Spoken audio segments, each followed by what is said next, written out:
Hello. Hello, Dale. How are you doing? Good. I'm Tara. I don't know that we've officially met, but I don't think so, but thank you. you're welcome. I'm just turning off all phones so that we don't get interrupted tonight. Uh, Yeah, I'm I gonna. have it recording, so and I can always adjust this front stuff. So I was reading over the intro for tonight. I just want to make sure I'm saying some of these correct. It's Willamette University.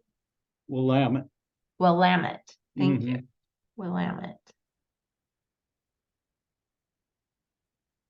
Okay. And then I think everything else. And then pronounce your last name for me. Is it Galvin? Galvin. Galvin. Okay, Hmm. perfect. All right. Um, Rochelle says I'm supposed to be your Vanna. So when I've got the slides all queued up, whenever you want me to move to another slide, just let me know that you're ready. Good. You can Oh, just say next and I'll great. just move Great. it to the next one. That keeps it simple for me. Yeah. Trying to make it as simple as possible. Good. So yeah. How many, what's your average for these meetings? It varies between 30 to 50 on a good night, but when we have something like this, and she spreads the word like she did, we're hoping to have a higher turnout. That We should always be have, interesting. We've been working on this for about a year and a half, all these iterations of these changes. So, and it's a pocketbook issue for folks. So I suspect there will be some significant interest. At least, yeah, I'm hoping that we'll get, 75 to 100 or more. I mean, we have 200 plus on both different firms. So my hope is that we'll have a good turnout for them. me too. So um and that the draw will be that they can ask questions. Yeah, yeah, So yeah, and then I do have it in there, the housekeeping that to keep everybody muted and to put their questions in the comments. I think your assistant said you wanted me to keep all the questions towards the end. yeah.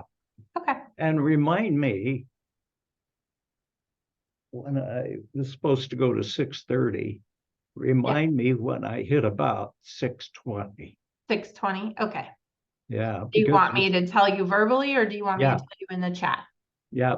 Just tell me. Okay. All That'll right. work fine because there's just so much material here that uh, I suspect we'll uh, if we can get through all of that, Okay. All right. we could run Rochelle straight. did say that we could run long if we needed to, but I also want to be respectful of your time. So And folks, if yes, if and I'm folks. if I'm teaching a class with people in the class, they inevitably last longer because I'm actually interacting as I'm talking and I'm getting questions in real time. Mhm. It's a little different with Zoom. Uh, Well, I can ask the questions in real time if it's pertinent to the section, but you had said that you wanted to keep them at the end. And I know yeah, that our probably. group is always interactive when they got Yeah, questions, yeah, but I don't want it to be where the questions take over and then we can't get to the content. yeah. That's my concern is that there's a lot to cover here. Yeah. Yeah. Well, we already have 4 minimum in the waiting room, and I've had a couple pop in and pop out because I think they realized they came in way too early. So Okay. I have a feeling we'll have, at least 20 or more. So and we have blasted it for the last 2-3 weeks, both on social media, email, calls. So I'm hoping that we'll have an excellent turnout. But again, thank you for your time and doing all this and going over the contract with everybody. Well, uh, I think it will give them a better perspective of why we did these things and how some of the things we're doing here are definitely unique to Best Choice. And these listing and selling agreements will differ dramatically from other listing firms and buyer brokerage firms. Yeah, I always like her innovative approach to things, so. Mm-hmm. And I like how she always has you set it up for consultative selling. So, yeah. Excellent. Well, do you have any questions or things that you want me to focus on or do? No, I'm just excited that the technology worked. You know, and I teach a lot. And the biggest worry I have most of the time is the technology going to work? Some last minute this or some equipment that's not up to par, and then knowing what equipment's available depending on the venue that where you're teaching. Now Zoom is different, but you go into different brokerages and the level of technology can be dramatically different. I could imagine, you know, the comfort levels of the different people owning them. Mm-hmm. Mm-hmm. And some still going old school. Yeah. Yeah. I experience that sometimes with the different brokers I bring on, especially if they're closing their firm. Mm-hmm. So where are you in the Tukwila office? I am actually today I'm in Sumner. Sumner. Yeah, today I'm in Sumner. I go back and forth right now between Sumner and Gig Harbor. So Okay. yeah.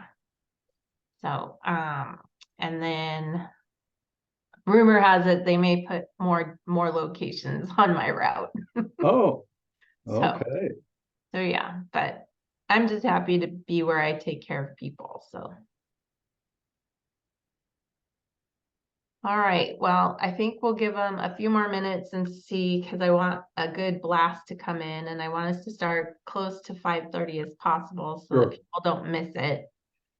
I'm also still waiting for my cohort who's supposed to help do stuff in the background for us. There she is. Woo-hoo. Excellent. All right, so Jenny is gonna join us right now. She's also on our staff. She's gonna be our background help.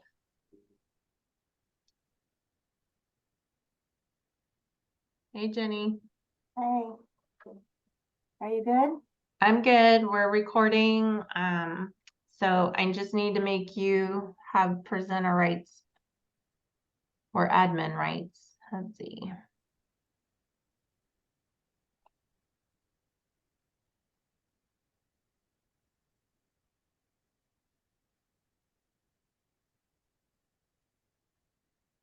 All right, I'm making you a co-host, Jenny. Okay, so I'm just gonna see who all is participating and And then make sure they're on mute. And then Yeah. I'll do the slides and then check on questions at the end. okay, sounds good. And then we won't have Eric because he said he had a previous event, which is why I thought I was doing this in the first place. Okay, So well, I'm here. I'm we just got asking- it, right? Yeah, I figure I'd give about 2 more minutes and I'd start letting people in. Sounds good. So And let me get your first name again. It was Kara? Tara, T-A-A. Tara, change your name from Michelle.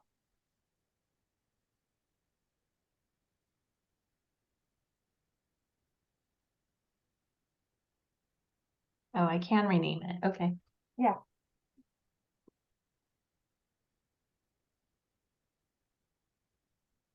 Okay. Now my name's on the screen for you, Dale. There it is. Thank you. Okay. Any last minute questions, any jitters? We want to get skedaddle, just disappear? No? No, I'm good. He's good. He's put it together for us. We just need to make sure they use it. Yeah.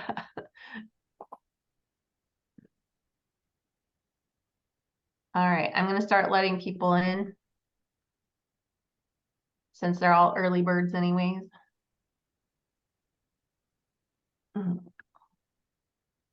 So far, we're at 15, so I think we're gonna have a good turnout, Dale. Great.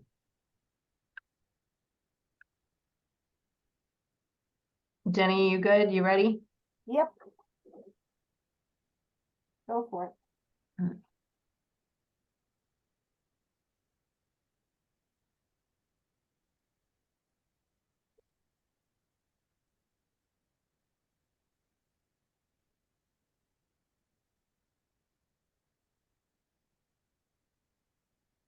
Welcome, everybody. Thanks for coming early. We're gonna get started here in about 3 more minutes.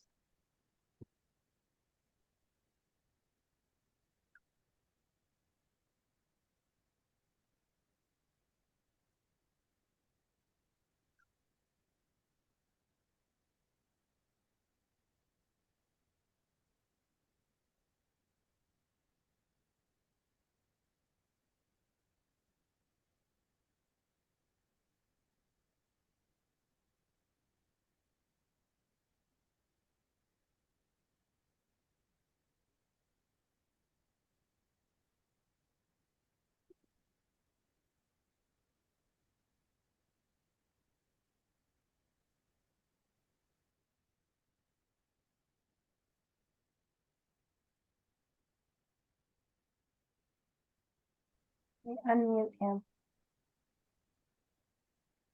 What did you say? Can you unmute Dale, please?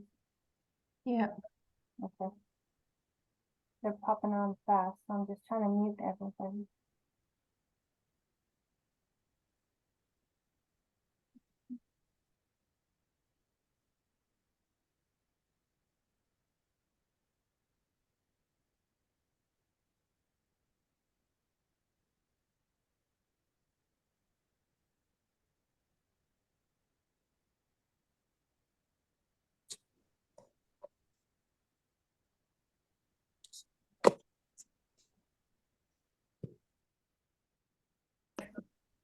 Any help?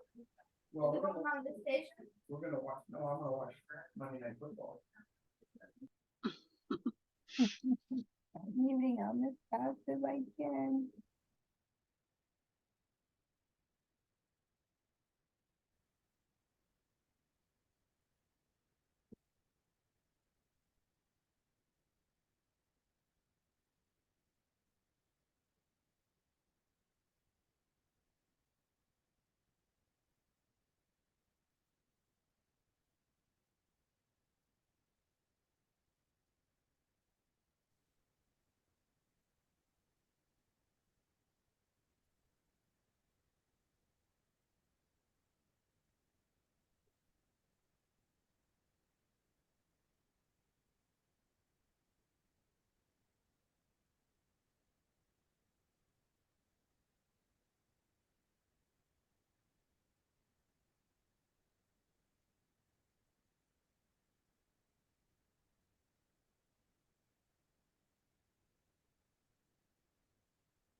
All right. Well, we still have a couple people coming in, but we're gonna get started because we're gonna need the whole hour tonight.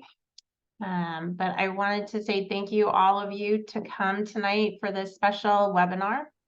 I'm Tara Pease. For those who don't know me, I am the operations coordinator for Rochelle Wilhite here at Best Choice Realty. Tonight, I'm pleased to introduce Dale Galvin, the creator of some of our Best Choice Realty forms.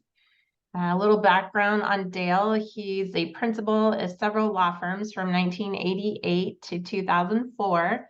And he's been active in the Rotary International. He's coached youth soccer for many years and has done extensive travel from Europe, Africa, Australia. He's currently the president and owner of Galvin Realty Law Group, which in addition to providing real estate legal services, operates an escrow branch in Sonoma County. His firm practices in areas of real estate, including foreclosure, commercial law, commercial lending, as well as complex real estate licensing issues. He's received a Juris Doctorate degree from Willamette University in 1972, a bachelor's degree in political science from UW in 1969. He's a frequent author and lecturer on real estate issues, including a current Part 1 of Basic Real Estate Acquisition Documents, Washington Lawyer Practice Manual for King County Bar Association. Before I turn it over to Dale, I do have a couple of housekeeping issues. We would like it if you would please keep yourself muted so that Dale has enough time to get through everything. And that if you have any questions, to please put them in the comment function and the chat feature of the Zoom. And if we do not get to them all, we will send them to him and he will send us the answers and we'll get them out to everybody. So with no further ado, Dale, go ahead and take it away. I'll get your slides going.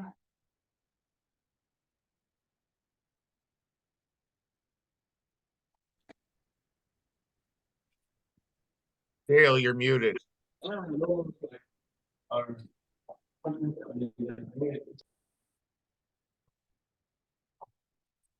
Good evening. Introduce myself again. I'm Dale Galvin. I'm the principal in Galvin Realty Law Group. Thank you for the introduction, Tara. I've been working with Rachel and Shannon over the last year and a half to create your various forms that relate to the compensation issues. And the tongue-in-cheek title of our visit this evening is Cooperative Compensation is Dead. Does it really matter? And I titled it that way because I think that we're in a position where these changes that we're actually making are going to benefit you. And as I go through the talk, my objective will be to chat a little bit about how these changes will be positive for you, what the future looks like. And in the process of doing that, of course, we'll talk about the two major agreements that we put together for you that take effect the 1st of January. The brokerage services agreement, both for the listing broker and the buyer's broker. So the first thing that I wanted to talk about is how did we get here? And we need to do a bit of a little history lesson before we get into the slides. And it really takes us back to 2019. And that's when the plaintiffs in Missouri commenced the lawsuit against the National Association of Realtors and some of the large brokerages. And they made two pretty serious allegations. They said, number one, that the rule, the NAR rule requiring that sellers pay buyers, brokers a commission was an antitrust violation because it created excessive fees that wouldn't otherwise be there if the market were in control of how the fees were generated between the buyer and the buyer's broker and the seller and the listing broker.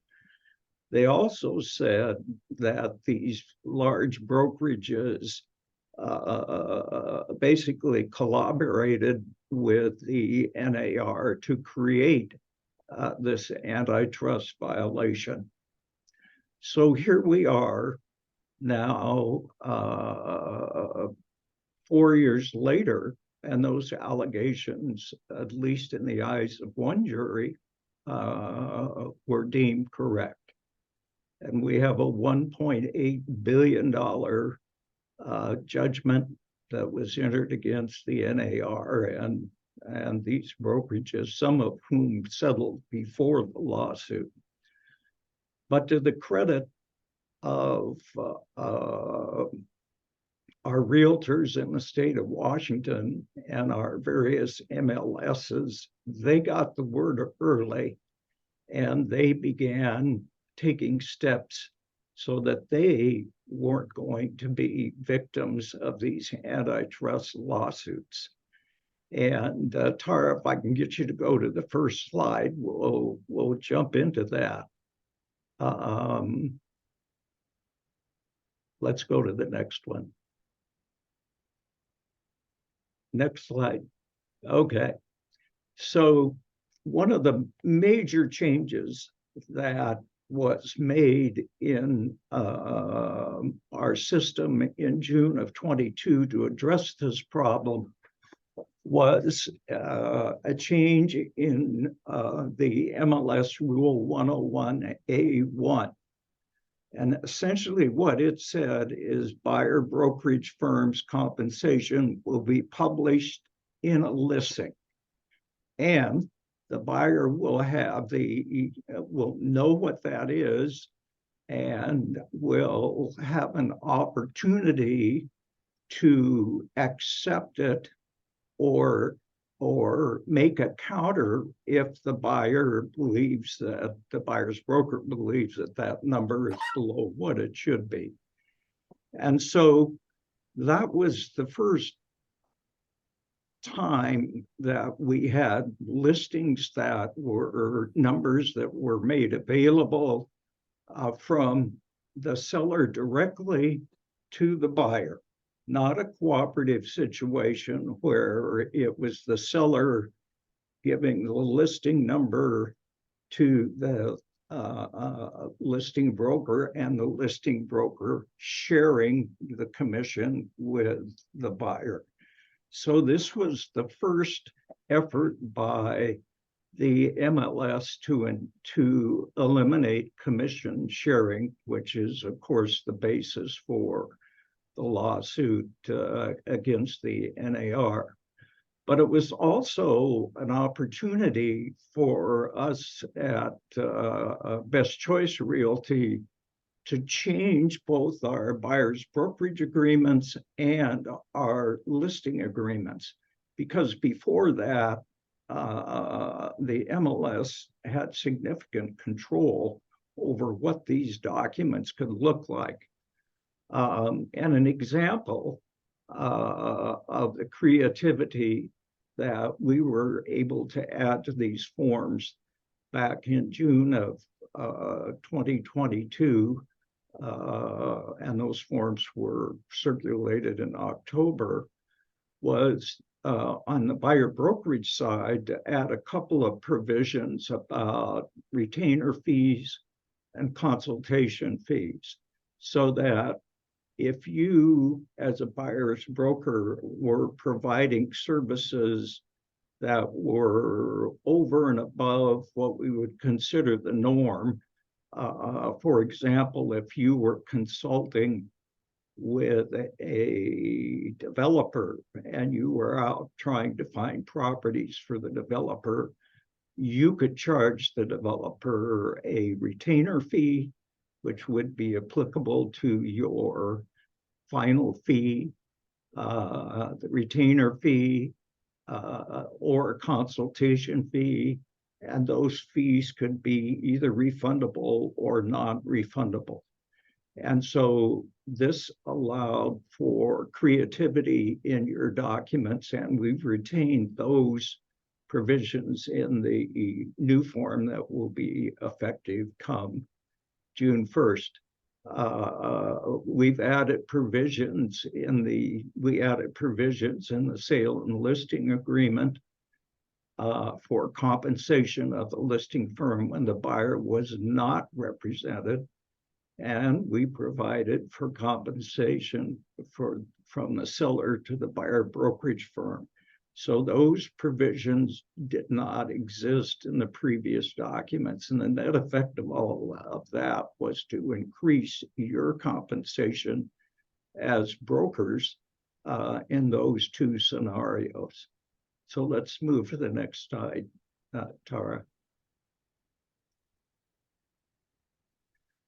Then we got to 2023, this June, and we had another set of changes that we made. So we added a tail provision to clarify the seller's obligation to pay the listing firm, the buyer brokerage firm. We added those provisions into both of those agreements. They did not exist before then. We also added a provision that involved obtaining consent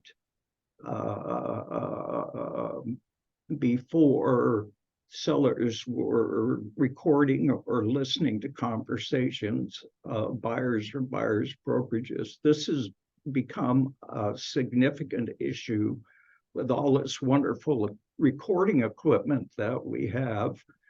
There were sellers that were recording potential buyers who were coming into their properties, listening to their comments to each other about the home.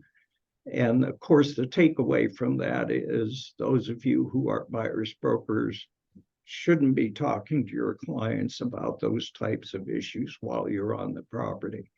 Those are issues that should be dealt with away from the property, and so that you don't have this. But this is a reminder to sellers that they can't be taping that kind of information either inside or outside of the home itself without the buyer's consent. That's a violation of state law. There were some modest changes to the fair housing provisions, and in particular, for the first time, the MLS recognized that caste is a condition that can be subject to discrimination. So you cannot discriminate based on caste. And we've seen some of that ourselves in our practice in this law firm, that there is that type of discrimination that does exist. The other thing is that the FERPTA certification was beefed up. For most of you brokers understand that it's the buyer's responsibility to assure that the tax is paid that's owed by a non-resident, non-US resident at closing. And you would say, well, why is it the buyer's responsibility? Well, the buyer's the one that's putting the money in the closing. And while escrow handles that on most occasions, it can be a challenge if it's not handled prior to closing. And frankly, there are a lot of listing agents who don't take care of this problem before the listing is even published. And those of you who are listing agents who are dealing with foreign nationals,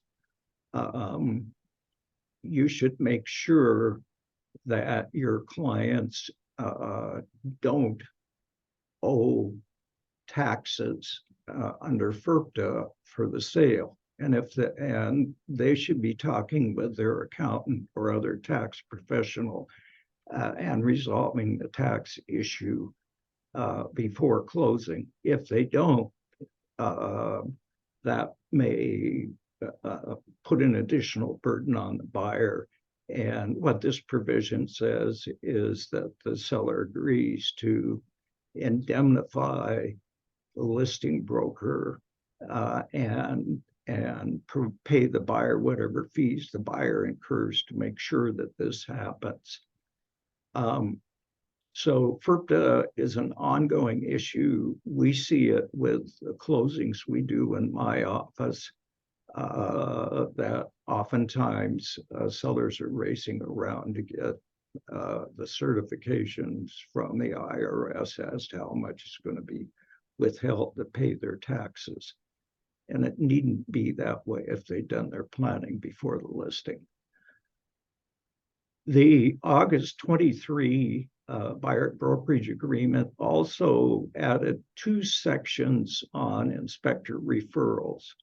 And so one is that if you are referring an inspector who's either you either have a familial relationship or a business relationship with, you have to disclose that by state law. So there's a section for that that's included in the buyer brokerage agreement. And there's also a separate section reminding the buyer of the importance of getting its own inspection. And that's particularly important now, as many buyers are simply relying on the seller's inspection. And the seller's inspection is done for the seller. It's typically part of the seller's Form 17 disclosure. And there's no privity between the buyer and the inspector for the seller. So if the buyer relies on the information that's in the seller's inspection report and it's wrong, the buyer has no remedy against the inspector because he has no contractual relationship with the seller's inspector. So those provisions are included in the new form. And there are provisions for both exclusive and non-exclusive agency in the buyer brokerage form. And you're required to check the box whether or not it's an exclusive or non-exclusive agency. And frankly, I certainly wouldn't suggest that you take a non-exclusive buyer agency because that is going to be one of those scenarios in which you end up doing a lot of work and you may not be compensated for it.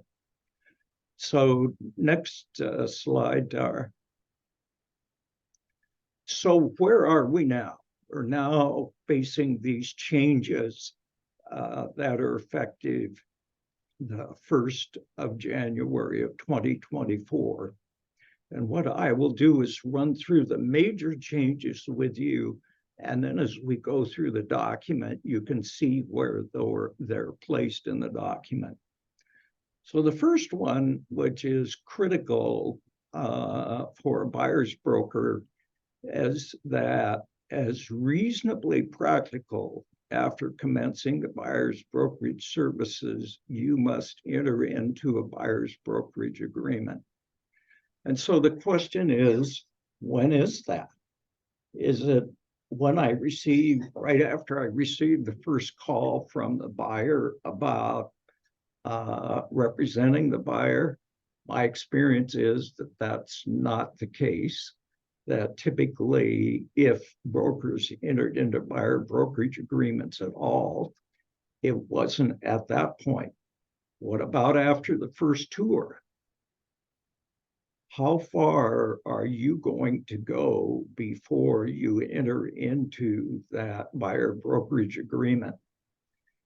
And the general statement is, it's what's reasonable under the circumstances. That's not a very good answer. My recommendation is that you have that conversation early on with your buyer about what your fees are going to be. Are you going to accept what the seller offers and be happy with that and take no compensation from the buyer? That's one option. Are you going to require that the buyer pay you a certain percentage notwithstanding what the seller offers? What level of service are you going to provide? Are you going to be available day and night for your buyer to go wherever you need to go to show the buyer the property? What is your level of service going to be for that buyer? If it's going to be a high level of service, then having that conversation as early as possible is critical. And it's important that you enter the buyer brokerage agreement early. And if you don't enter into a buyer brokerage agreement, you don't get a commission. Simple as that. Not I was the procuring cause. If there's no agreement, there's no commission. So that's one of the critical takeaways from the legislation. You're obligated to give the new buyer pamphlet to the buyer as reasonably practical, but before the party signs the real estate brokerage services agreement. And the way that we've met that requirement is that in the buyer's brokerage agreement, the box is actually checked that the buyer acknowledges receipt of the pamphlet. That way you avoid a licensing violation. Next, Tara. Where'd my mouse go? There you go. Okay. So there are some exceptions to executing the buyer's brokerage agreement. One is that if you're involved with a buyer in a commercial real estate transaction, you don't have to do that, but my recommendation would certainly be that you do. You don't have to do it if all you're doing is providing a BPO. But again, you have to decide what is that point that I'm going to require a buyer's brokerage agreement. Maybe I'll provide a BPO. That may be adequate, but once I start taking them on a tour, I'm going to have my buyer's brokerage agreement in place. If you're simply making a referral to another firm and you're not providing any real estate brokerage services, then no agreements required. But keep in mind, the definition of a real estate brokerage service is very broad. So to the extent that all you're doing is making a referral, that's fine. But if you're starting to give advice to that person about particular properties, answering questions, you're now giving real estate services. And at that point, you need to give sign a buyer's brokerage agreement. And we'll get into where we've got a referral situation that's covered in our agreements. Next, Tara. Now, the new statute has introduced this new concept of a limited dual agent. And really, for the most part, it's a restatement of the concept of dual agency. And I'll explain to you as we go along, there's some small differences. The purpose of using the word limit is to clarify that if you're a dual agent, you really can't advocate terms that are favorable to one party that would not be favorable to the other. And I use the word, you're acting really as a scrivener. That's all you can do. You're limited. You can't advocate for either party. And that's why you're a limited dual agent. And if you're a limited dual agent, then you must have a document, your listing agreement or buyer's brokerage agreement, that's signed by your buyer slash seller. You've got to have that agreement signed that you're functioning as an agent, both for the buyer and the seller, and you're essentially neutral. You're a limited dual agent. And they must check a box that they acknowledge that you're a limited dual agent. So in a sense, that's not all that different from our current status of dual agency, except for the requirement that you have separate agreements and check a box that you understand as that particular party that you're accepting dual agency from your broker. So other requirements of the statute requires that the firms disclose to all parties any compensation offered to the firm by any other party. So that really is what's in your Form 21 right now, because Form 21, the MLS form, essentially provides for a disclosure of the buyer's brokerage commission. It's there in the listing. If the buyer broker accepts it, the box is just checked accept as offered. The buyer can make a counter proposal if they choose to do so. But the statute requires that compensation be disclosed. The statute made one change about a situation where it used to be prior to 1/1/24 that under the state law, a buyer's broker did not have to show property for which no compensation is offered. That's been eliminated, so that's an item for negotiation. But you'll see in our buyer's brokerage agreement that we've included a provision that says you don't have to show those properties. So if you're not being offered a commission from the seller or the buyer under our new agreement, you don't have to show the properties. So that's for you, that's really a retention of the process that's been ongoing.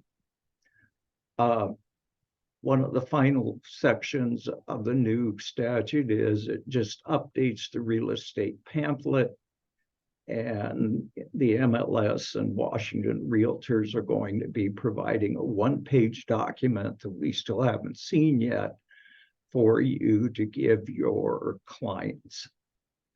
Next, Tara. So let's get into the new buyer's brokerage agreement and look at the changes. So next slide, Tara. The first section's the agency section. And the sections that are new are of importance to you are that there's a minimum 60-day default period for the term of the a buyer brokerage agreement. It can be longer, but the minimum period is 60 days. And then a decision has to be made as to whether the listing or your position as a buyer's broker is going to be exclusive or non-exclusive. And we have provided a default, which is that it's going to be exclusive. So our hope is that you continue to have exclusive relationships as buyer brokers, so as not to be taken advantage of by your buyers. Next, Tara. Then we get into the services that you're going to provide, and we have to distinguish between whether the relationship is exclusive or non-exclusive. you're going to obviously look in the area that's defined for your responsibility to search. You're going to prepare and negotiate offers. And if it's an exclusive that's granted, the buyer agrees that they will work exclusively with you and refer all inquiries to you so that they don't go around you. And then there's this important other provision section. If you're going to be providing services for which you want to charge, say, a retainer or a consulting fee, you want to add those services to this other provision, and then justifies an increase in your fee if you're going to provide a higher level of service. Next, Tara. Then there's a change in defining your area. The previous listing or the previous buyer agreements said that the area would be the state of Washington. We've now changed that so that you as the buyer's broker can insert the area that you're going to be working in for the benefit of your buyer. Washington State is the default area, but it's up to you to define what area you're going to be serving your buyer. Next. Then we have the limited dual agency provisions. And there are the three that we mentioned. There's a box for the buyer to acknowledge that the broker is a limited dual agent and the supervising a broker is a limited dual agent, and they cannot advocate favorable terms for the buyer. In other words, the buyer understands they're just a scrivener. That's all they're doing. They're not advocating for the buyer. It also recognizes that the supervising broker is a limited dual agent where the buyer acquires property from another BCR broker. So we have one BCR broker that's the listing agent, one who's the buyer's broker, then the supervising broker by definition is a limited dual agent, and that's the same as current law.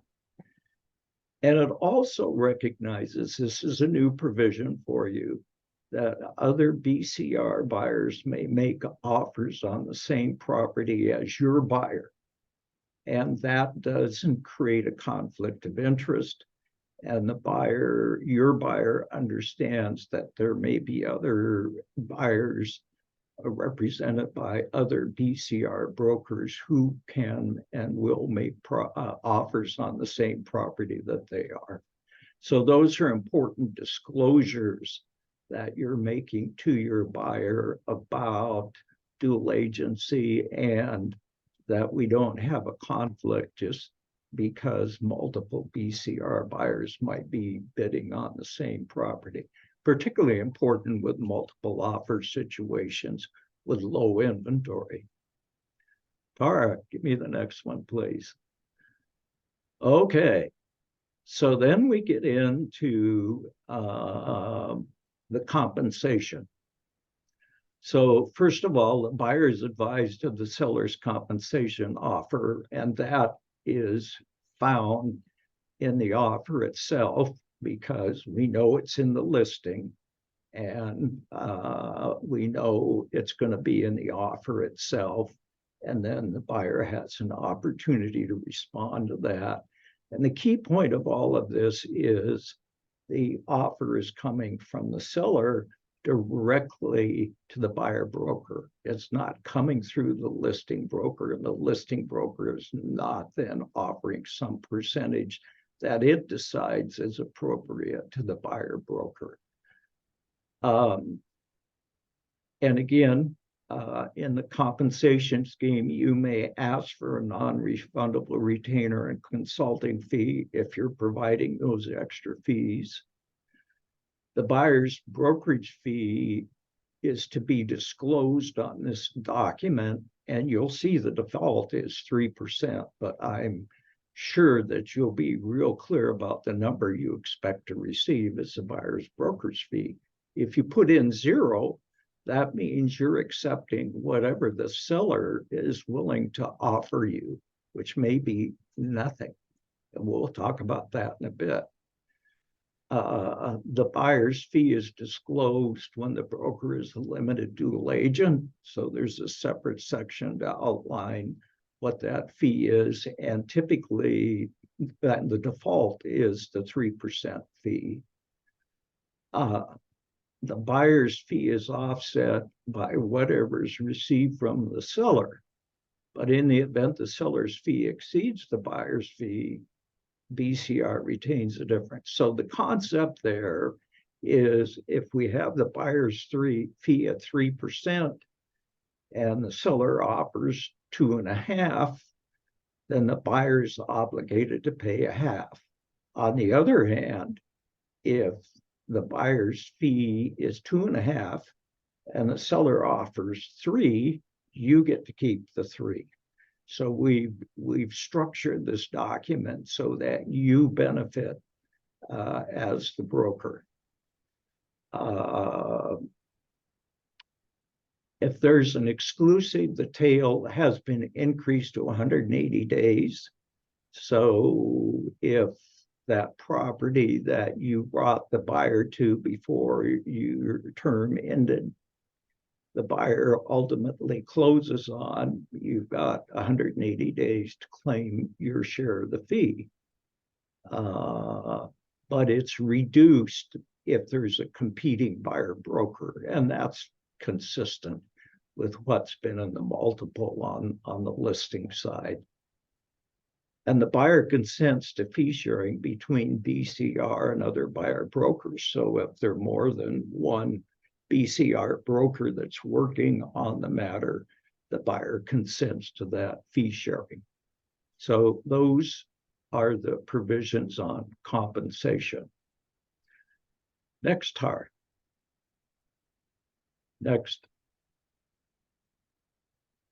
Okay, so let's talk about showings, listing, and VA financing. This reaffirms that you're not obligated to show property for which there is neither a seller's offer or a buyer's offer of compensation. In other words, 0 in total is being offered. You don't have to show that property. And it also reaffirms the VA regulations that if the buyer is obtaining VA financing, the buyer's fee must be paid by the seller, which I think there's a certain irony in that. I mean, we could argue that that's anti-competitive too, couldn't we? Because here it is, the VA saying that the seller must pay the buyer's fee, which is exactly one of the issues that the plaintiffs were complaining about in the litigation against the NAR. But anyway, that is the regulation. So, next. The mortgage disclosure. One of the areas in which we have challenges as attorneys for brokers, and we work with about 1,000 brokers, is the conflict of interest issue. On the buyer side, it's being both a mortgage broker and a buyer's broker.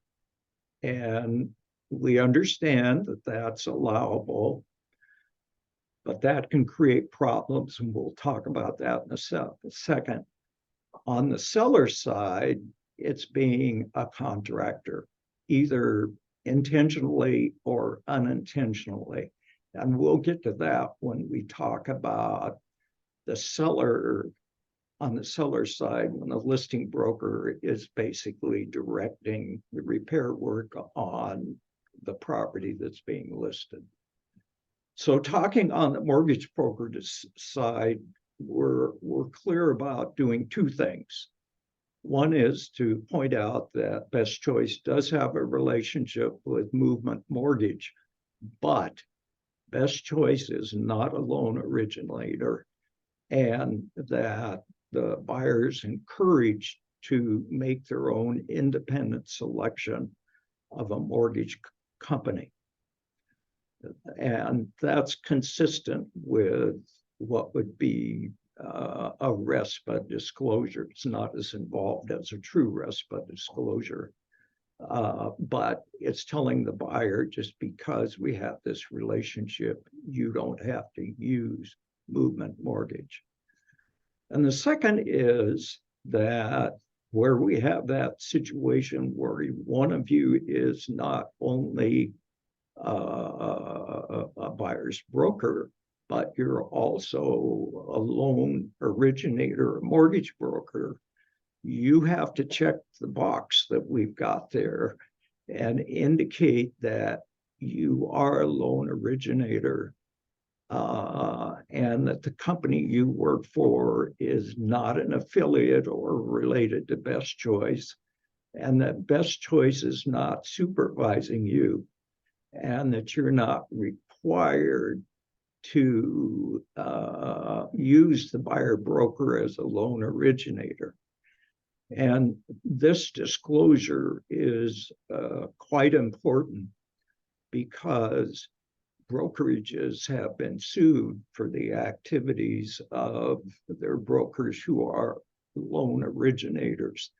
And what occurs is those brokerages arguably don't have insurance coverage for that type of activity.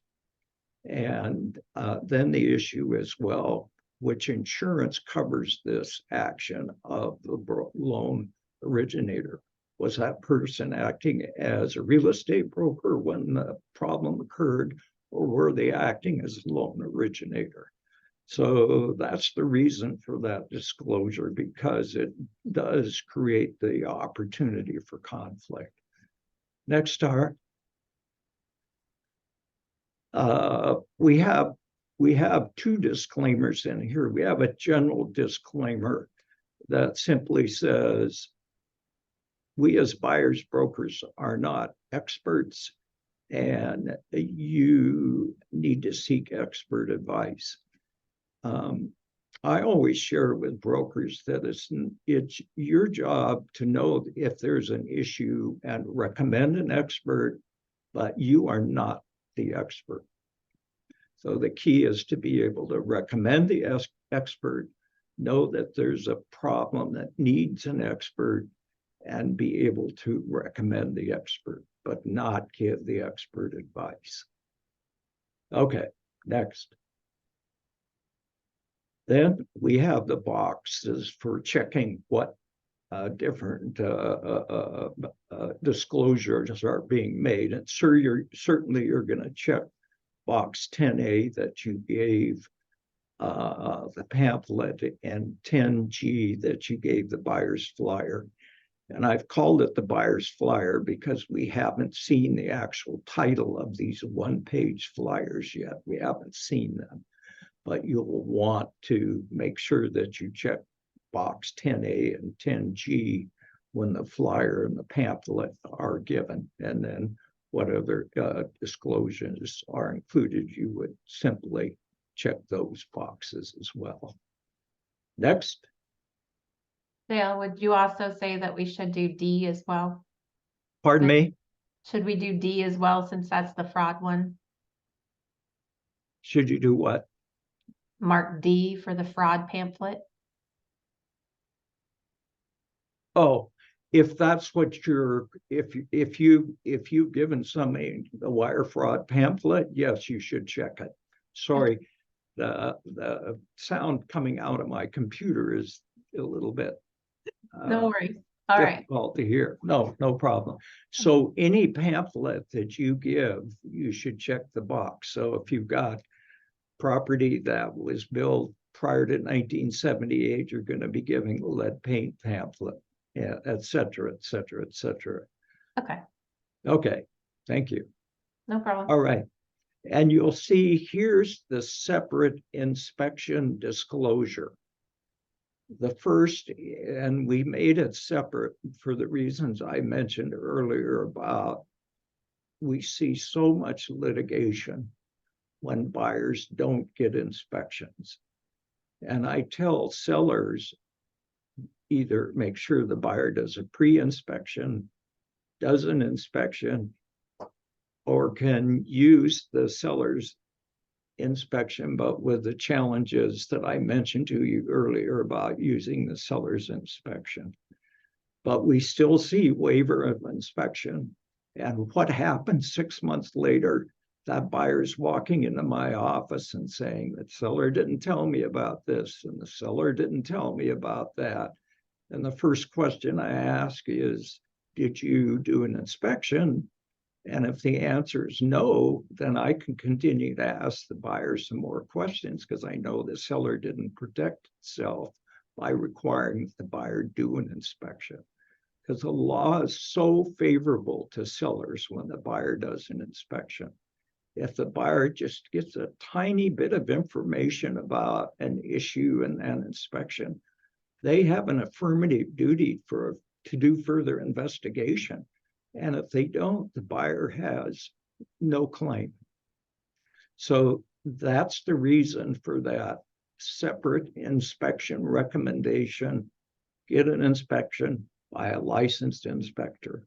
And section 12 is, again, the disclosure. So if you're recommending on a regular basis an inspector, and you have either a business or familial relationship with that person, you need to identify who that person is because of the potential conflict of interest. Next. I want to focus a little bit on distressed home conveyances because I think we're going to start to see more of them. With interest rates rising, with the potential that people may have challenges in their work and be in what we call danger of foreclosure, there's the potential that buyers may be making offers to distressed sellers. And this advisory says that best choice won't represent or assist a buyer in a distressed home conveyance. And it defines the distressed home conveyance, which is the transaction that allows the seller to continue to occupy the property and promises to convey it back to the distressed homeowner from a portion of the proceeds when it's resold. And that is what we call equity skimming, and it's felony. So you want to be really careful, especially in a FSBO situation where you have a for sale by owner situation. You want to make sure that you use the 22 FSBO when you make your offer so that you're not dealing with a distressed home situation. And it's so often overlooked with FSBOs.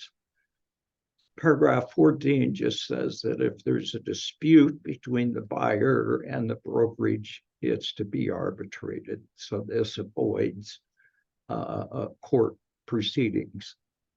All right, next. Then we have an attorney fee provision. We've updated the fair housing notice, recognizing that caste is one of those areas where you cannot discriminate. And the fair housing section has been increased to mention not just state and federal fair housing laws, but local laws. So next. It's 6:20. All right. So 6:20. All right. So I'm going to just race through very quickly. That's what I was concerned about, that we would have this issue. I'm going to race through the seller exclusive brokerage services agreement And I'm willing to stay after 6:30 to ask questions. We all knew this was going to be a challenge to do this in an hour. Okay, so now let's switch over to your seller's exclusive brokerage services agreement, your listing agreement, if you will. Here are the changes. First of all, the agreement takes effect upon mutual execution and has an expiration date that's different than your current document. So you've got to put in that expiration date. And it has a provision that automatically extends the term if you have a purchase and sale agreement that's in closing. So then it automatically extends the term through closing. That's a change. Next. Seller acknowledges receiving the pamphlet. Seller appoints the listing brokerage. Again, the pamphlet is then acknowledged having been received at the time listing agreement's executed. Next, I'll zip through these. Oh, if there's a co-listing broker, we have a separate box to check to list who the co-listing broker is. So if you got two of you that are listing, we've accommodated that by adding a section for co-listing a broker. Next. We've got the same type of limited dual agency provision as we do in the buyer's brokerage agreement. The seller consents to the dual agency and has to initial the box under 5A. Next. Compensation. Here are some changes that are significant and required by the statute. First of all, the seller acknowledges that there's no standard for compensation, and compensation is fully negotiable, and that the seller is not obligated to offer any compensation to buyer broker firm. So in essence, what we're telling the seller in writing is you negotiate the amount you're offering the buyer's firm, and you don't have to offer them a penny if you don't want to. There's a 180-day tail provision. The seller consents to the best choice receiving compensation from another party and sharing it with other brokers that would be co-brokers. That's fine. It sets forth the compensation for best choice and the buyer brokerage firm if the listing agent or broker is a limited dual agent. So that's the changes that are in the compensation section. Next. And you can see it's an extensive provision, but those are the different sections for compensation.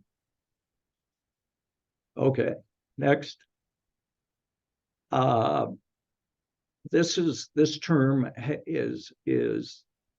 has been in the document previously. Sellers got to define what type of terms are acceptable, but the section that's added is cash if it's not filled in. Next. If the seller doesn't want to provide information that is sensitive, the seller has to check one of these boxes. In other words, they don't want to disclose their name or residence address. We see this a lot with professional athletes that we represent. They don't want that disclosure. Some of them set up trusts so that they can be protected. So that's something to be aware of, particularly if you're representing folks that have some notoriety in the community. Next. This is just the acknowledgement that you can't be tape recording these conversations without buyer's consent. Next. The fair housing disclosure that we discussed, the same as with the buyer brokerage. Next, the FERPTA disclosure that we talked about earlier, where the seller acknowledges that they will pay any fees, including fees incurred by the buyer related to the resolution of the FERPTA issue. So if they haven't gotten their act together about FERPTA, then if the buyer incurs expenses to make sure that the proper amount is withheld, seller pays. Next. Vendors. I do want to spend a bit of time on this. So you, as a listing broker, you've got to be really careful about not going outside of your lane unless you're have the right licenses.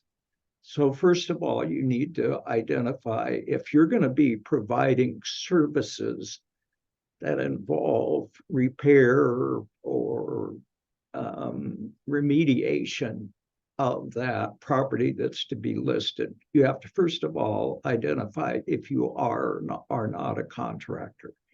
And if you're not, and you're supervising services, then you're acting as a contractor without a license. And we've dealt with that on several occasions. Those are licensing violations too. So you've got to be really careful about taking over the supervision of the work that's being done. Now, what this says in addition to that is you, the seller, are liable for all your vendor obligations. We may assist you, and we may even make advances of payment, which I would not recommend. But if you choose to do that, the seller's obligated to be reimbursed at closing or 30 days following termination of the listing. Okay.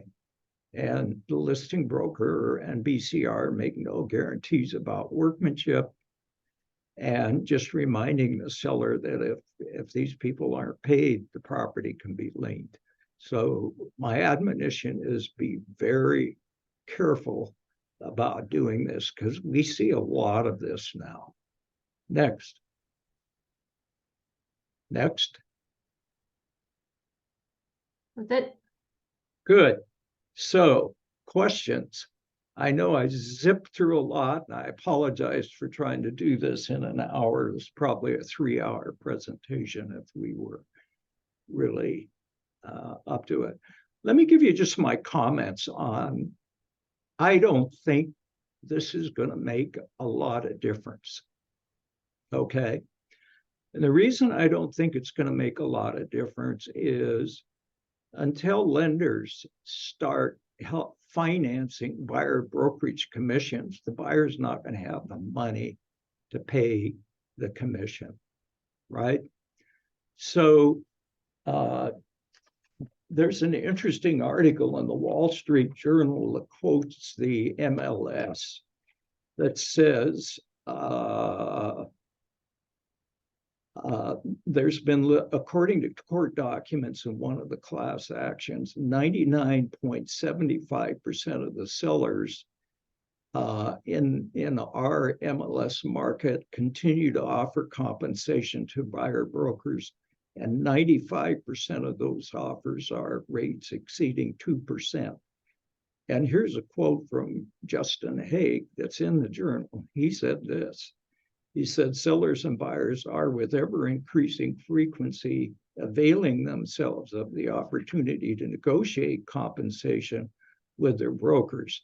And while that's true, the 99.75% and 95% numbers ring true to me.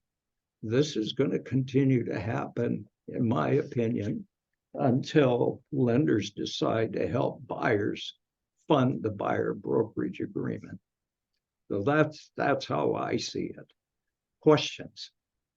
So some of the questions we had were early on. They wanted to know if if there's liability for the buyer's agent if the buyer is not informed in writing. And I think that they were referring to, because this came in when you were talking about the 22E, the FERPTA. Oh, so with FERPTA, it's the buyer's responsibility to see that the tax is collected. And that's a shock to a lot of people. And they're saying, well, it's the seller's duty to pay it, right? Yes, but it's the buyer's duty to collect it. Now, if you have a good escrow like ours, we're going to deal with that in the escrow. But the bottom line is that it is the buyer's responsibility to pay it. And so that just stops the transaction until the issue is resolved. And this, as I mentioned, this is where the listing broker didn't do their job. They didn't see that this was an issue up front and have the seller deal with it up front. And so what happens is it can stop the closing. And so now the buyer can't close. The buyer's got maybe a lock that they lose. So that's what we're talking about. There are costs that are borne by the buyer because the seller didn't do their job. So Right. I hope that answers the question. Yeah, so basically, while it's not the buyer's agent's liability, No. as a buyer broker, you want to get on top of that early on so that it's dealt with, so that it doesn't affect closing. Yeah, and it's the listing broker that should be on it. Right. Because they should know if their client's a foreign national or not. Right. And a lot of folks actually get their driver's license and passport, which in this time of theft by those who are seller imposters, we have that going on. It's important to have that driver's license and passport, but it's important to have it with these FERPTA issues. So it's really on the listing agent to do this. But if they don't do it, the buyer's the one that's stuck with it, because your buyer broker's not going to know until the seller signs the FERP 22E and says, yeah, I'm a foreign national. And then things stop. Right. So, but you want to ask for that 22E early on, so you're getting that out in the open. Yeah. Yeah. Yep. Okay. Next question. The next question is, you had talked about the area, and they're wanting to know if you're showing houses in more than one area. You could put all the areas in that if you still didn't want the whole state of Washington. Absolutely. Okay. So it's just a matter of filling that in and marking the area on this section, which You area. bet. So you could put more than one area. Absolutely, you can. And that's why we gave you the flexibility of saying, well, I might be in Buren and I might be in White Center and I might be in Spokane. Okay. Right. But you could also put just the counties too, if you didn't want to put the city.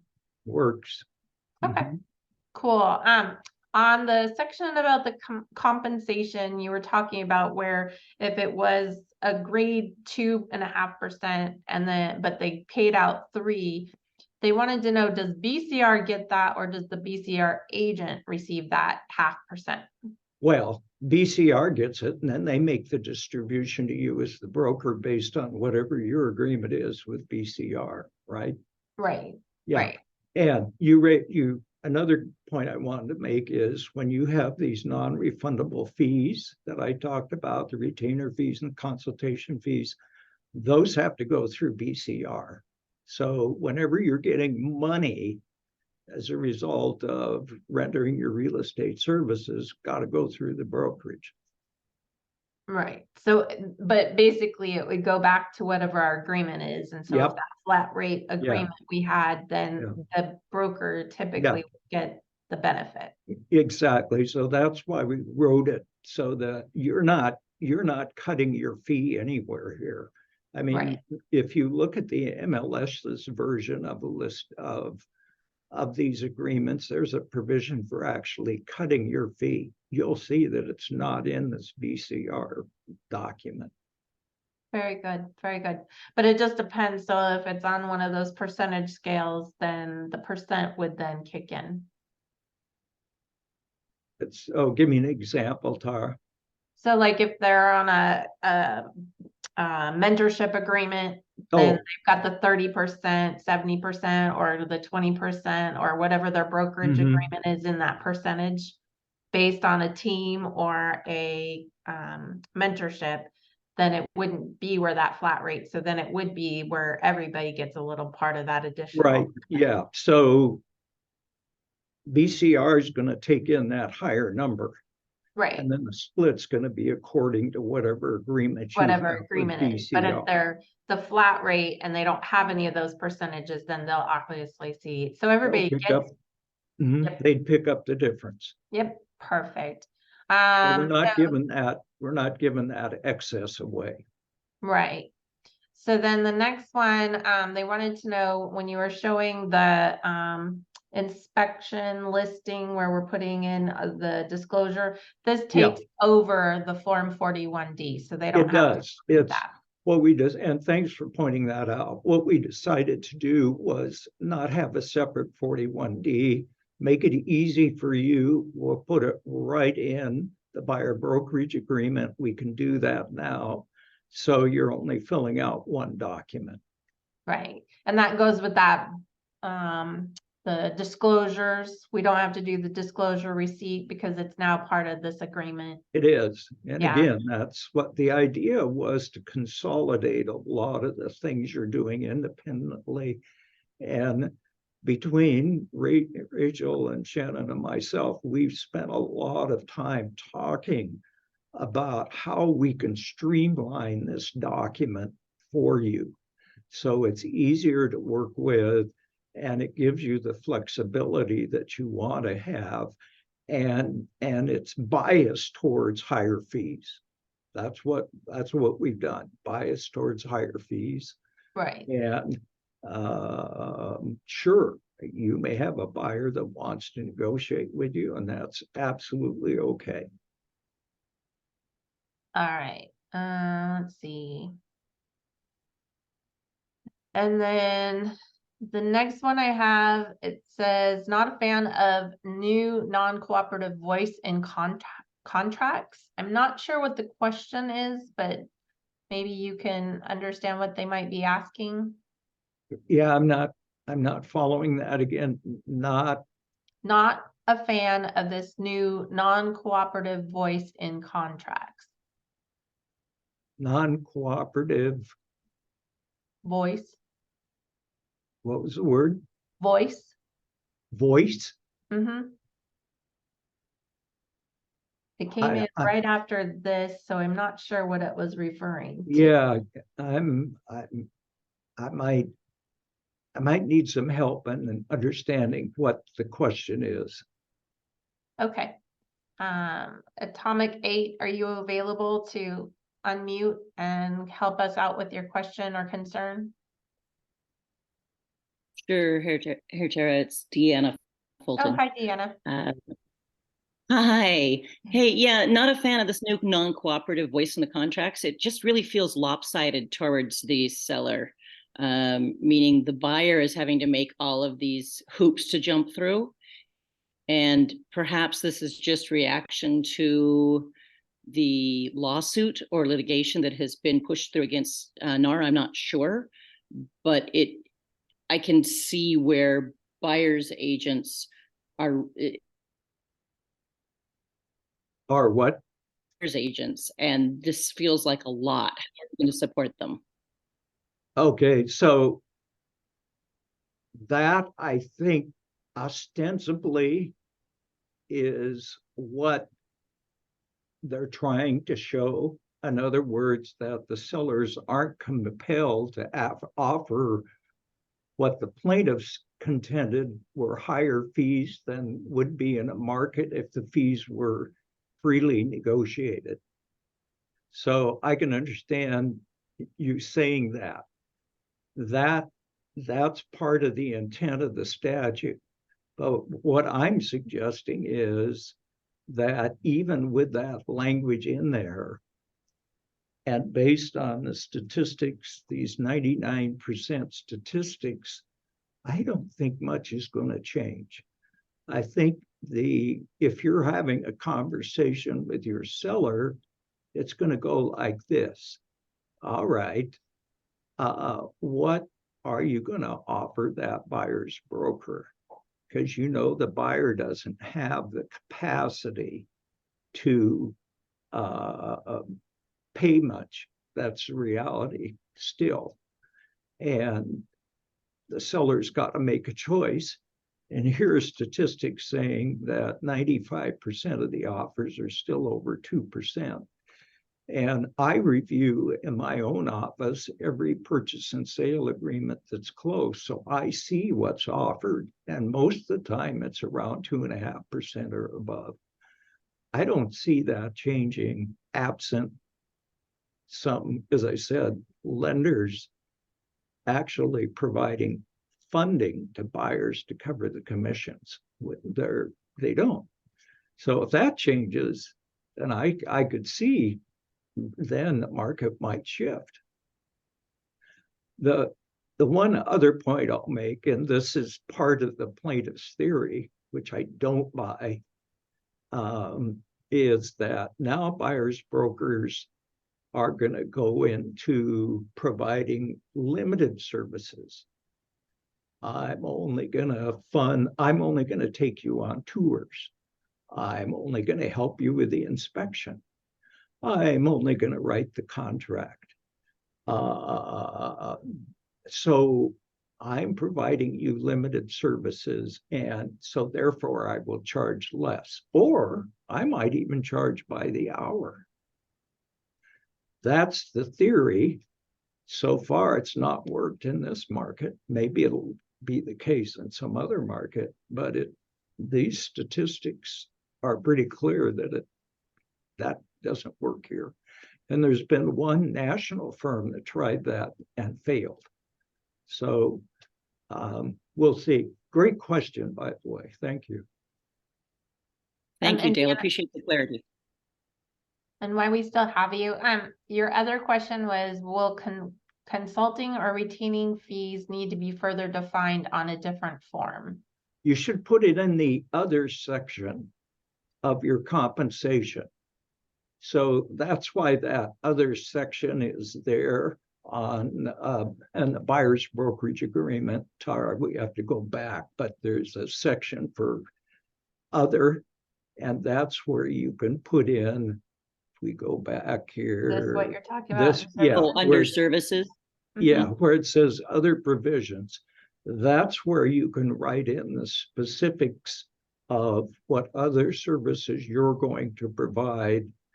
And then you go to the retainer. Yeah. So then you go to section 6A and or 6B and you write in the amounts for those services. So you describe them in the other section. You're gonna retain me, and you're looking for a property that you can put 6 townhomes on, close to 185th and Aurora. Okay, so you're tasking me with a very specific job. And I might even know that information as a result of working in that area. And there's value to this developer to have that. And so that's where I might charge a consultation fee. I might charge a retainer.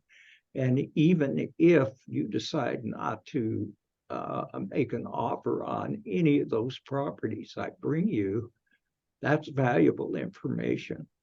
And I might even have you sign a non-disclosure agreement that I'll share this information, but if you don't make an offer, you can't share it with anybody else.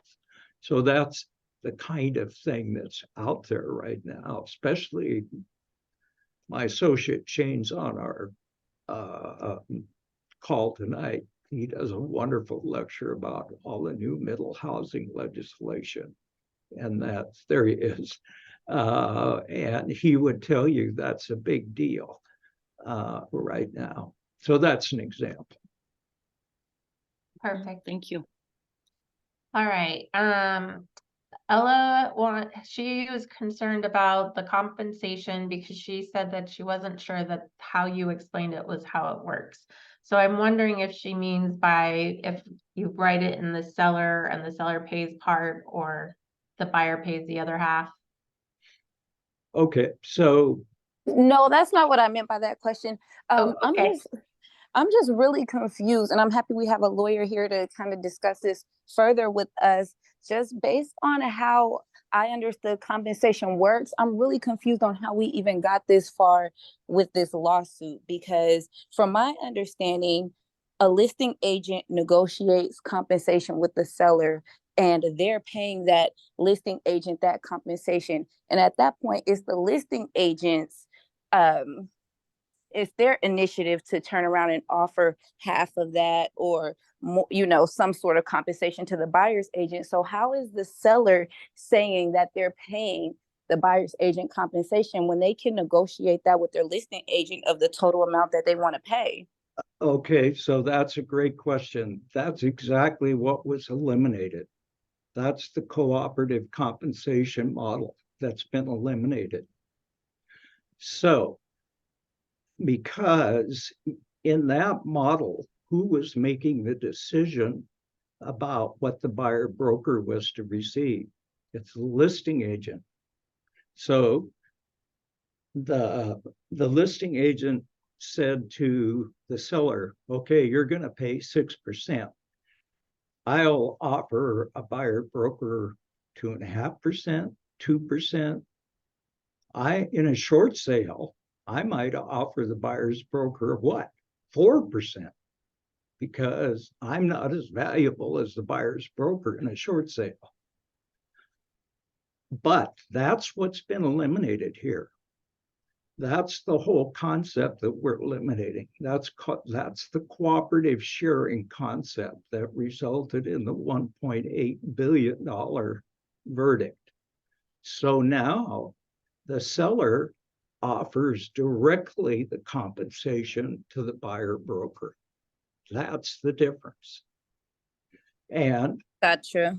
that's the key to all of this. And I'm sorry that I didn't explain that better, but that's the key. And that was why I titled my talk, Cooperative Compensation is Dead. Does it really matter? It's dead by statute now, and really over the last 4 years, it kept being chipped away till now it doesn't exist in any way, shape, or form. So that, if you have one takeaway from tonight's seminar, that's it. It's now fully negotiable. Everything's on the table. And so that's why we say with the seller, they are now told you don't have to offer any compensation to the buyer. And you notice the buyer broker, you notice there's no discussion about the listing broker. It's all about seller to buyer broker directly. So you don't have to offer them anything. You get to decide, and that's the way the compensation scheme works now. The theory being that the market will control the outcome. And my suggestion to you is, it's not going to make a darn bit of difference.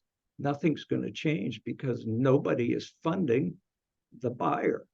No lender is funding the buyer.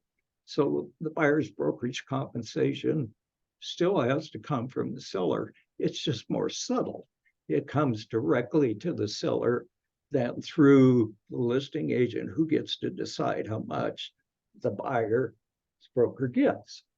And that's the theory that the plaintiff said when we were operating under that theory, the amount of total commissions was way above what they should have been.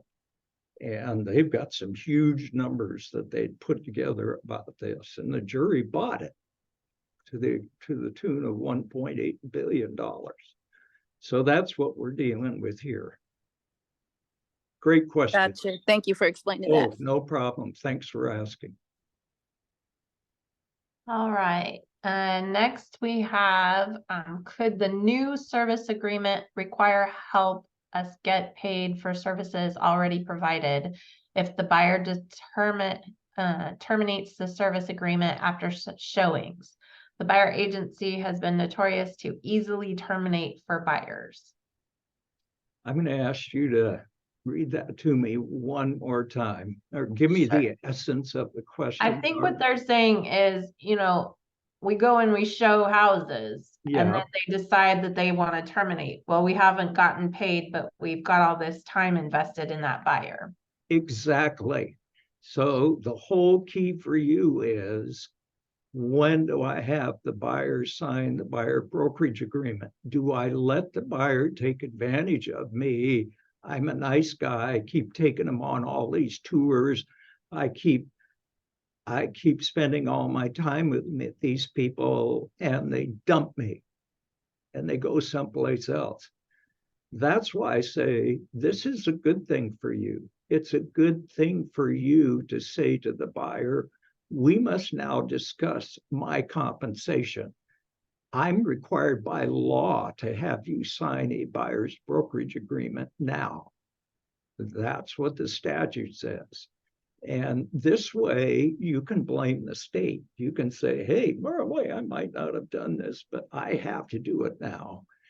And here's what I expect to be paid. And that's where the rubber hits the road, right? Right. Because if you're saying, I expect to be paid 3% and I don't care how I get it. If the seller gives me 1%, you get me 2%. And the buyer's going to say, okay, or no. And so, but you got to have that conversation. You can't be timid about what you're worth. You just can't. Right. So But if they terminate before they actually purchase a property, do they have anything? yeah. Oh, absolutely. If you've entered into a buyer's brokerage agreement and they terminate it, and they go ahead and buy a property that was identified within 180 days of the termination, they owe you a fee less any fee they may have paid another buyer broker. So if they decided to cut you out and just deal with the seller directly, and there's no other buyer broker, you get a fee. You can sue for your fee. You can, I should say, you can go to arbitration for your fee, right? That's why the extension of the tail provision to 180 days is a real important thing for you. Okay. But if they left and they didn't, or you didn't know about them buying something, then it's just like before where you just didn't get anything. Yeah. But the Okay. key is you get nothing if you don't have an agreement. No matter Right. how hard you worked, if you don't have an agreement, you're Then out. you're out. You're done. Okay. So please get your agreement in shape. It's a change of thinking, but we have written fee agreements with every client we have. Right. I mean, and if we don't, we pay for it. So it eliminates any confusion about what you're going to get paid and what level of service you're providing. Well, and as Rochelle would always say, currently, that if we don't have that buyer's agency agreement, even though it's not required right now, she can't go to bat for you. Nope. So if you get in the habit of doing that muscle memory now and getting that buyer's agency agreement completed, even though it's not required yet, you're protected, your compensation's protected, and Rochelle can go to bat for you. And I'll leave you with this. We have a saying in our office, we pick our clients, they don't pick us. Okay? You're entitled to pick your client. And once you picked your client, you need to sign your fee agreement with your client. And you'll know which clients you want to pick and not pick. And you know how? Because your guts will tell you, right? You know. Perfect. Well, do we have time for one more? I know we have a couple more, but Sure, I can email them to you. I'm willing to stay and answer questions, absolutely. We just want to be respectful of everybody's time. So if you guys want to stick around for the last few questions, please, by all means, stay. But I do have a couple left. One question was, how could lenders provide funding towards the buyers? Well, that you asked that's the elephant in the room, isn't it?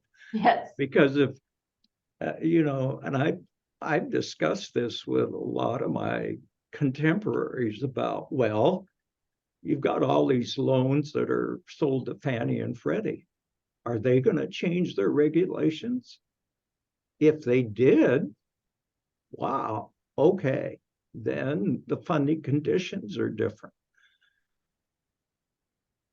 The other is you're going to find potentially lenders that aren't selling their loans that are willing to be creative to the right buyer. I see this as an opportunity for lenders to say, okay, right now, this market is empty. Do I want to enter it?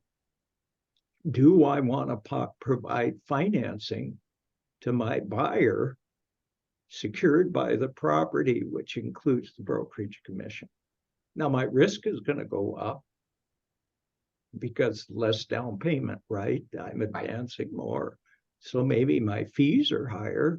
My interest rate might be higher. But I'm sure there's somebody that's creative out there thinking about this.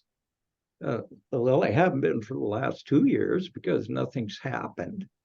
And we've had these regulations on the books now for at least a year and a half. Perfect. Let's see.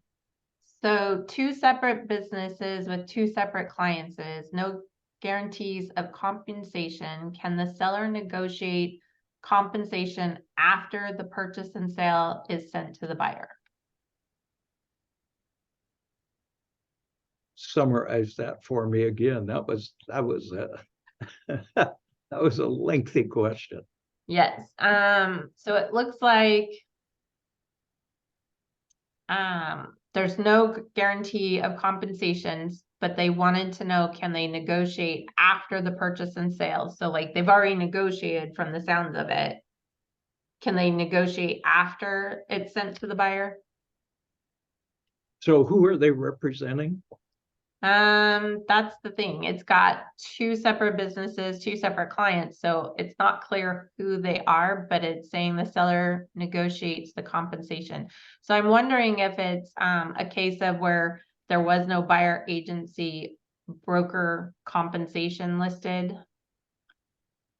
Can they negotiate that with the buyer after? No, because the statute says you've got to negotiate it at a reasonable period after you start rendering real estate services.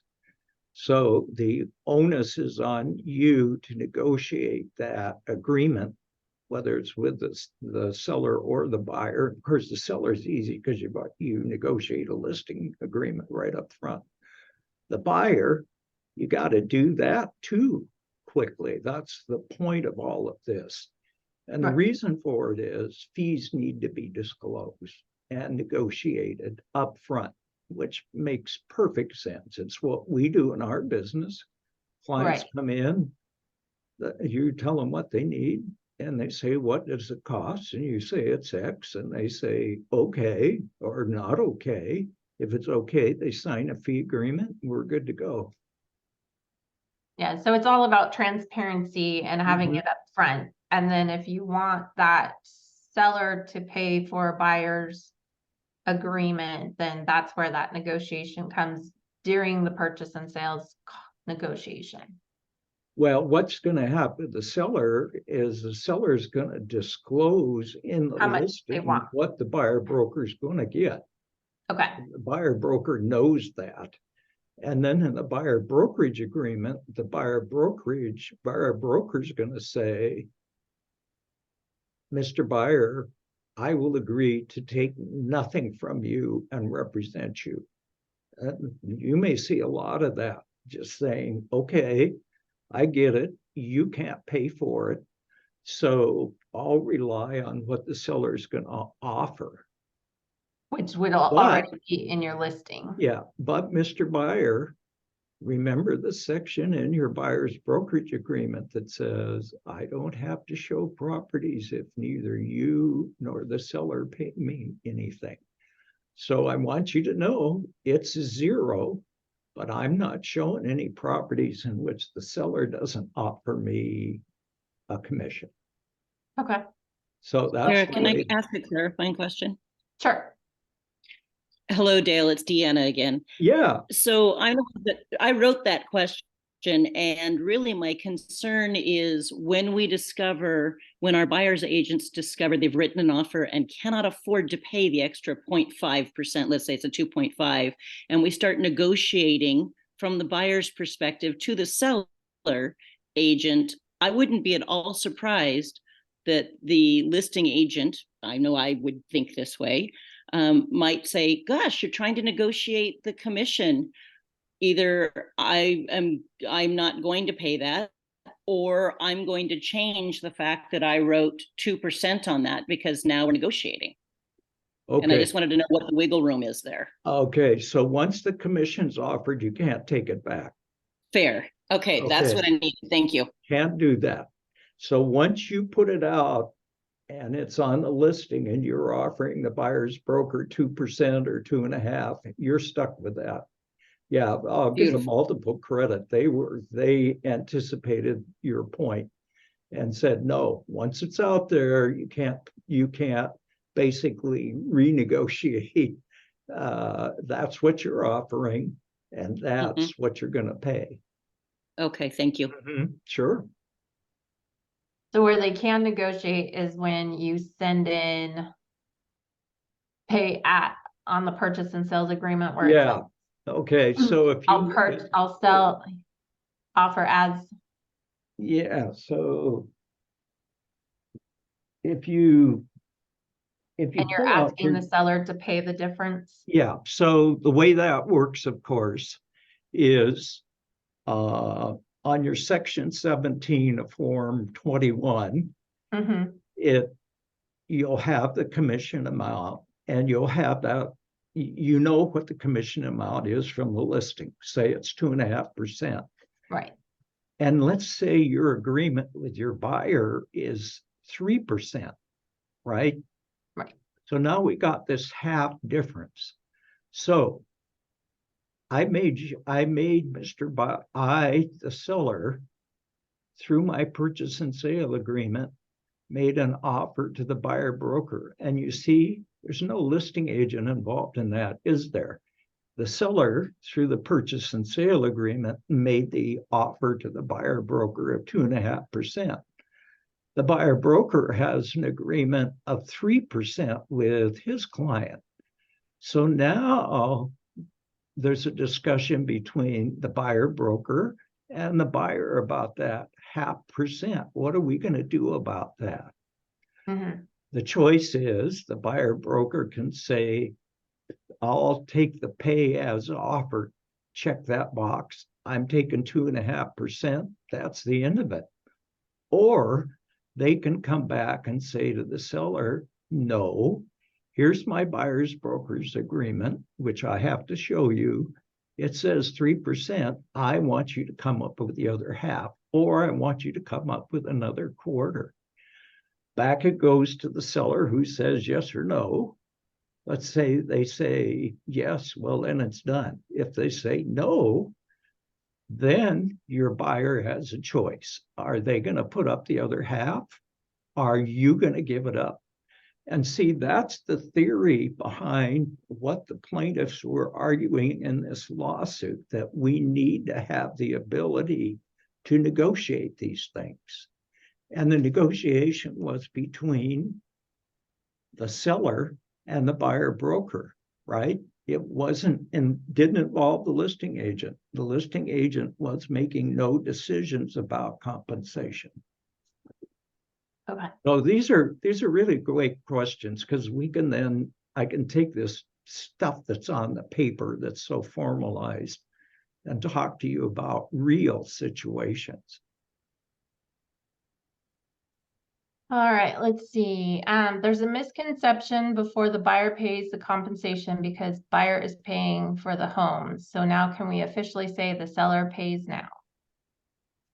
Can we say that the seller pays now? Mm-hmm. Under the new regulation, the buyer may pay, they may pay the purchase price and their own fee. Okay, Now, in the reality in the market right now, I don't see that happening. I still see the seller paying the fee, or most of it. And most these of it, statistics certainly bear it out. right, but we're slowly moving towards that. That's the theory. Okay, so and that's the challenge with this. It sounds great on paper, but it's not going to work until somebody helps the poor buyer out with some money to pay their fees. I mean, they can barely pay 3% down. How are they going to pay another 1, 2, or 3% of a buyer's fee? Buyer broker's fee. Pretty tough. Right. Let's see. Do you foresee the buyer's agreement will now have fees with caps on the amount of houses to tour before a fee gets charged? I think that's great. See how creative that is? You just started thinking about the level of service you're going to give this buyer. What are you going to get for that? I mean, if you're a listing broker and you expect to be paid 3%, you're probably willing to pay for the staging, right? And if you aren't, you're going to say so in your agreement, because that can run you what, $5,000 a month with good staging and a $900,000, $1 million house. Okay, so on the buyer's side, what am I, and that's sort of the Redfin model when you think about it. I mean, this broker does this, this broker does this, this broker does this, and they're paid by the hour. You can do that perfectly fine if that's what you want to buy. But you guys are all full service agents, but you don't have to be. And your argument is, look at, you pay me 2.5 or 3% because I know this market. I know value. I know how to negotiate. I know how to, Mr. Buyer, save you money, Mr. Seller, to maximize the value of your property. So that's the market. How much do you think you're worth? Mm-hmm. Which is always that question, especially when people start asking them to reduce our compensation. Mm-hmm. Mm-hmm. And right. some agents are better than others, right? Some agents have more demand than others. So that's just the market force working. 10%. Like that. There you go. You're worth it, right?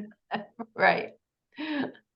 All right, let's see. We have at least one last question, and I want to Okay. cut us off at 7:15 at the latest. So, Okay. So the listing agent who decided if they wanted to offer a buyer broker commission, am I understanding this correctly? So who's offering the commission? The seller, wouldn't it? Exactly, not the listing agent. The listing agent may guide the seller to get Yeah, to that number. absolutely. The But listing agent can say, you know, you've got this house that's difficult to sell and it's got these problems. Maybe we ought to up the amount that the buyer brokerage commission. We may get more action on it. Okay, makes sense to me. And reverse is true. We've got multiple offers. I may only offer the buyer's broker 1% because I know I've got so many offers that are coming out of my ears. Why should I give this buyer broker 3% when I can offer them 1%? And then the buyer broker has a conversation with the buyer that goes, well, if you want me doing battle for you and you getting this offer to the exclusion of all those other buyers, you got to pay me a little bit more money than 1%. That's what should be happening. That's the conversations that should happen. Right, but if you wouldn't know you're having multiple offers prior to you going to listing, and you have to figure out that compensation before you list.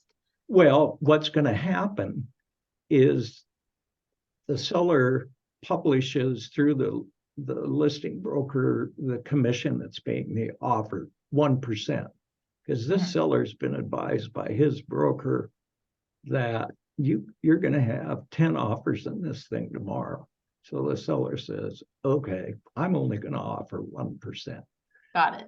So this goes to the buyer through the buyer's broker, and the buyer's broker said, well, your agreement with me is 3. So what are we going to do between, who's going to handle the difference between 1 and 3?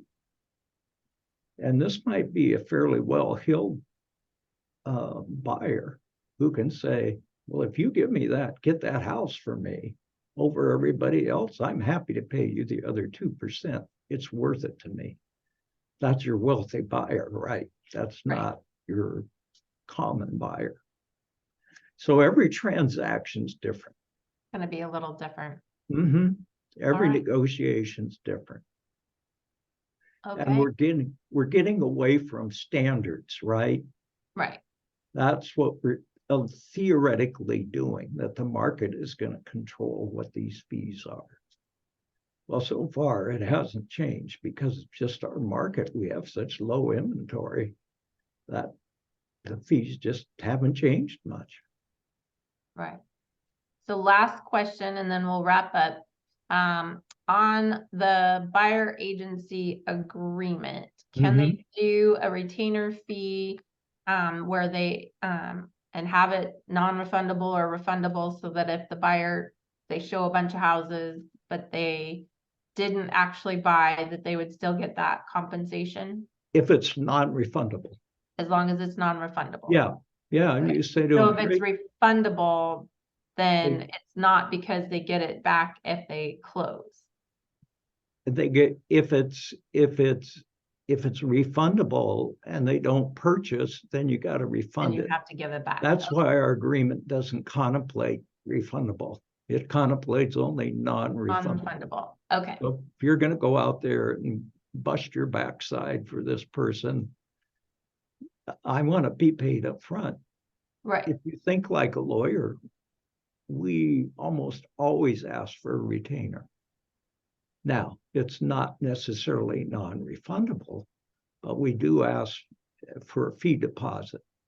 That way we know our clients are buying into the process, are committed to it. Can I interject? Sure. Hi, this was my question. So basically, what is the best way that you see in the new agency agreement? What's the best field to ensure this? I thought retainer, non-refundable retainer, to make sure, you know, you've shown 10 homes, buyer chooses not to buy because war, whatever, right? Or they choose to terminate, which is easy to do, or at least so far has been really notoriously easy to terminate the buyer service agreement so far. They just send you an email saying, we want to move on. How do you make sure that, you know, now that it's mandatory to get this signed, how is there a way that we can use it to our advantage and make sure we get paid for those 10 showings? I would imagine using the retainer field. Is there a better suggestion?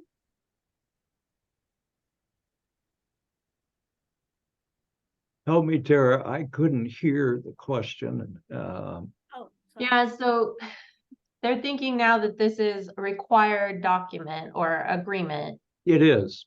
that they're in the past, when you're working with buyers, if they don't want to work with you anymore, all they have to do is email you or say they're done or just disappear.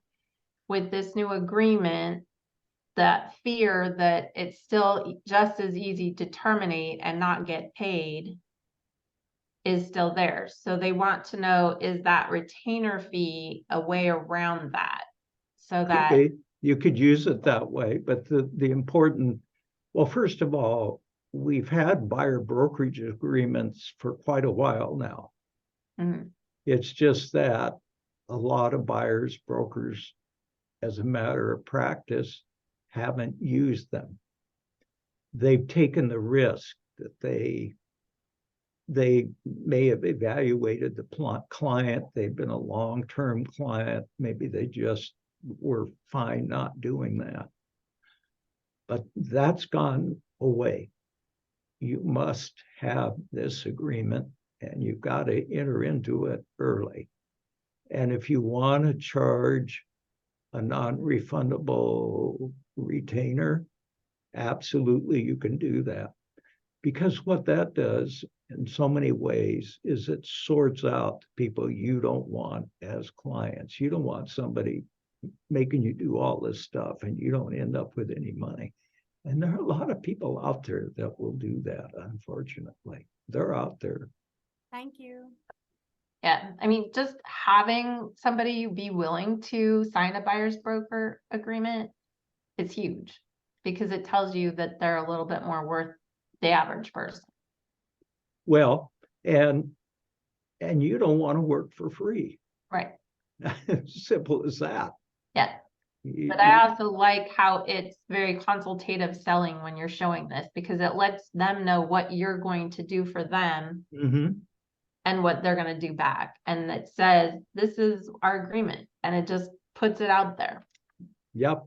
Yeah. So, Yeah. And that's Well- why the compensation section, I think, is very understandable, because you can just go through section A through D, for mhm, example, and just put in the numbers for whichever applies. It's real easy. It's not difficult. You know, right, you're going to pay a consult fee of X dollars. You're going to pay a buyer's fee of 3%. If you're a dual agent, you're going to pay a fee of 3%. It's pretty simple. right. Right. Well, thank you so much. I think we got through all the questions. There were a few that were more like housekeeping ones, so I will get back to those people once I figure out the answers to those. All right. And But we I'm, definitely appreciate all the knowledge that you went over, and all the hard work you did to help us have an amazing set of documents so that we can be best choice type agents that we want to be. great. Great. So, And thank you you. can, the nice thing about this PowerPoint is you can take it home and use it as a reference. That's part of why it's there. It's got the talking points in the section, so you can go back and say, oh, I remember I took that class. Where's my PDF? Excellent, excellent. Well, we'll definitely put that out there then when we put the video out, so that people can review it. So, but Okay, again, thank you for your time, and thank you for everybody who showed up and who stayed late for all the questions. I hope you guys got a lot out of this. And again, thank you for being part of the Best Choice family. Have a Great. great night, guys. Thank you, Tara. Thank you, everybody.